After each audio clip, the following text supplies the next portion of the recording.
Bonjour, bienvenue sur Cocotte TV. Aujourd'hui, déballage, présentation et petit test rapide des deux souris envoyées par Arctic, la M551 et la M571. Il s'agit donc de deux souris à destination de nos amis et de moi-même joueurs. C'est écrit dessus, regardez, M571 Gaming et M551 Gaming aussi. Donc voilà, il s'agit de deux souris clairement, je sais pas si on peut dire entrée de gamme ou low cost, en tout cas au niveau du prix de vente c'est carrément tout doux, puisque celle-ci, la M551, vous la trouverez normalement pour 17-18 euros, et celle-ci pour 21-22 euros, ce qui fait pour des souris de jeu clairement pas très cher. Alors au niveau des specs, il n'y a pas de grande différence entre les deux.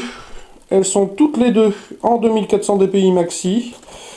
Elles présentent trois niveaux de dpi toutes les deux, 800, 1600, 2400.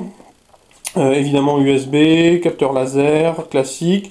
Au niveau du poids, la M551 est donnée pour 160 grammes. Celle-ci, la blanche, donc la 571 pour 138 pour la souris et 164 avec les poids. C'est en gros la grosse différence entre les deux. Avec une petite différence d'esthétique, comme vous le voyez. Commençons par la 551. Donc elle opte pour un gris foncé et un gris clair, en plastique dur, comme vous l'entendez, pas de soft touch, désolé pour l'accent, toujours.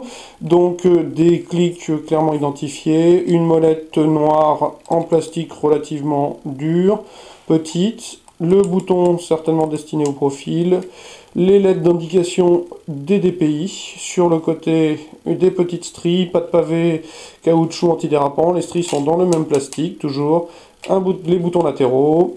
De l'autre côté, comme vous pouvez le voir, une espèce de plateforme destinée aux petits doigts, et bien entendu le rappel marketing AC. En dessous, on trouve 5 petits patins, le capteur, et c'est tout, ce qui en fait une souris à l'esthétique, mine de rien, pas si désagréable, voire franchement pas laide, moi j'aime bien en tout cas. Donc celle-là, 551. La 571 opte pour une couleur qui sort de l'ordinaire, plutôt claire, donc du blanc, du gris clair et de l'argenté. C'est sympa, c'est bien une des premières fois qu'on sort du traditionnel noir, bouh.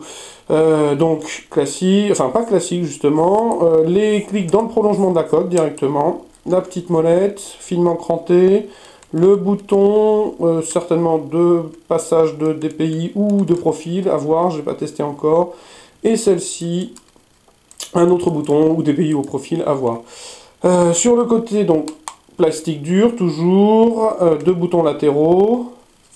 Sur le côté droit, les emplacements, les découpes ergonomiques destinées aux doigts, le petit rappel en blanc, Arctic, normal. En dessous, alors en dessous, des patins de silicone de forme différente que la 551, le capteur sur le côté, et la petite trappe écrit Open, on ouvre, dans laquelle nous allons trouver une mousse dure dans laquelle est inséré, je tire sur le poids, j'y arrive, presque, voilà, est inséré, donc nombre de 4, donc voilà, je referme.